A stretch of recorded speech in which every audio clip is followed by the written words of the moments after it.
சொந்தமாக YouTube channel நடத்த வேண்டுமா? நீங்களும் பிரபல ஆங்கர் ஆக வேண்டுமா? உடனே சேருங்கள் Pandey school of journalism. Contact 7388824242. தமிழகத்தில் அரசு போக்குவரத்து கழகம் செயல்படுத்தப்படும் 20,000க்கும் மேற்பட்ட பஸ்களில் கண்காணிப்பு கேமராக்கள் பொருத்த வேண்டும் என்ற கோரிக்கை எழுந்துள்ளது. மாநிலமெங்கும் தினசரி கோடிக்கணக்கான பயணிகள் இந்த பஸ்களை பயன்படுத்தி வருகின்றனர். பஸ்களில் தானியங்கி கதவுகள், பைக்குகள் சிக்குவதை தடுக்கும் பாதுகாப்பு அமைப்புகள் உள்ளிட்ட பல்வேறு முன்னேற்றங்களை அரசு கொண்டு வந்துள்ளது. தற்போது கோவை கோட்டத்தில் இயக்கப்படும் 100 தாழ்தள சொகுசு பஸ்களில் ரிவர்ஸ் கேமராக்கள் நிறுவப்பட்டுள்ளன. இது பஸ்கள் பின்புறத்தில் உள்ள வாகனங்களை எளிதில் கண்டறியவும் பாதுகாப்பாக இயக்கவும் உதவுகிறது.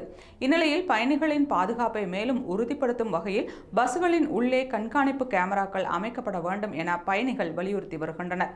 கடந்த மாதம் போக்குவரத்து துறை அமைச்சர் சிவசங்கர் 400 பஸ்களில் முதற்கட்டமாக கண்காணிப்பு கேமராக்கள் பொருத்தப்படும் என அறிவித்திருந்தார். தற்போது இந்த நடவடிக்கையை அனைத்து அரசு பஸ்களும் விரிவுபடுத்த வேண்டும் என்ற கோரிக்கை வலுப்பெற்றுள்ளது.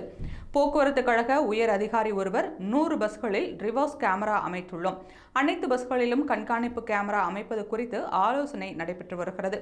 இதற்கான ஒப்பந்தம் விரைவில் கோரப்படும்.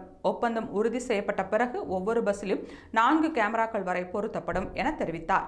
இந்த முயற்சி பயணிகளின் பாதுகாப்பை மேம்படுத்துவதோடு புகார்கள், தகராறுகள் மற்றும் அபாயங்களை முற்றிலும் தடுக்கும் வகையில் சிறந்த வழிகாட்டியாக இருக்கும் என எதிர்பார்க்கப்படுகிறது.